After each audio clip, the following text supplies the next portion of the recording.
tää Nami-kuppi tänne. Ja sitten...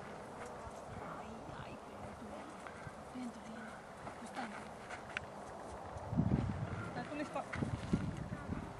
Vois me nyt saadaan vielä auki. Sillä että sitä voisi vähän pitää. Tai sä voit ottaa sen kainaloon vaikka itse. Ja taas näyttää sitä putkea.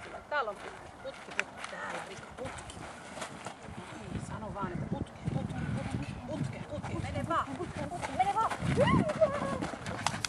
Noin, taitavaa. Uudestaan. Uusi Nami. Hyvä. Samalla tavalla ja vähän kauemmin. Taas silleen, että putke. Missä putke, Rika? Missä? Silleen, että se vähän niinku innostuu ja kiinnostuu ja tietää, että sen kannattaa mennä. Hyvä, just noin. No mene vaan.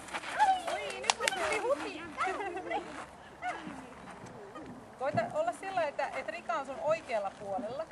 Että sä pystyt lähettämään sen oikealla kädellä ja jalalla sinne. Koiran puoleisella.